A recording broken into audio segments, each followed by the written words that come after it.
Hello, my dear friends. Ito ang halamang ito ang igamot nyo sa manok nyo pag mayroong sipon. Gagamitin nyo ito. Ano bang tawag nito?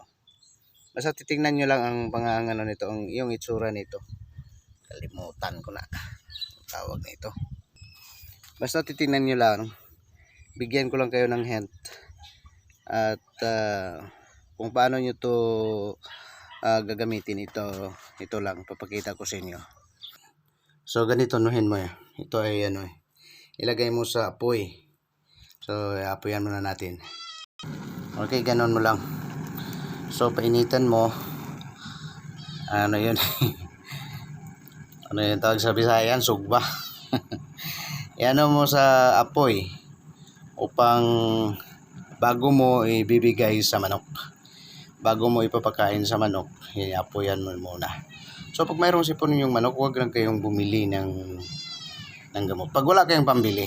Ngunit mas maigi pag mayroon kayong pambili dahil sa ano na yun so yun lang ito ang manok na binigyan natin. Nagkakaano kasi ito ubo nagkakaubo, parang hindi nakahinga. So dito pang 3 araw na natin itong binigyan. Habang habang mainit pa, ibigay mo kaagad.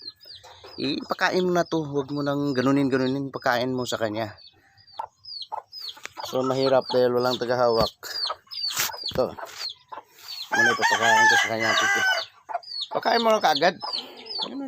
Very simple to.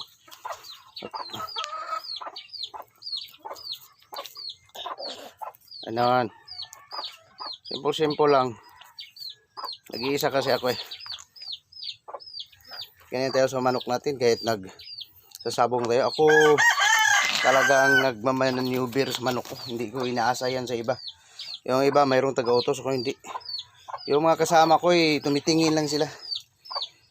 Kung hindi ko na kaya yon, binigyan ko yan. Para mayroong konti. Siguro kung ilang araw to so hindi abot ng 7 days. Ito lang binigay ko. Nung 3 days before, hindi na to pag ganon na hindi na nakahinga. So dito ngayon, ito ang binigay natin sa kanya. Ito lang ang gamot, hindi ko binagyan ng ibang gamot. Mayroon ako injection dyan, hindi ko in-injectionan. So ganon lang my friend, pag wala kayong gamot na pambili,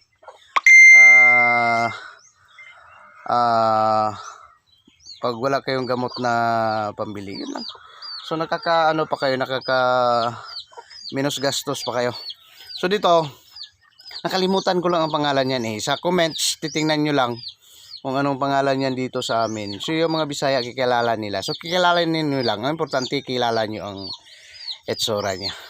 Okay, hanggang dito lang my friend, huwag kong habain dahil palubat na rin tong cellphone ko. Kasi dito ang dito sa atin, yung mga mahalagang bagay bigay natin sa mga kamanok natin. So dito concern tayo sa inyo So ngunit dito parang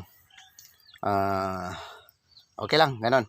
Next time naman tayo magbigay ng mga mahalagang bagay. Have a blessed day everyone. This is your friend Alfredo Gallego of this channel, Alfredo C. Gallego. Dito ko to ipopost. Have a blessed day.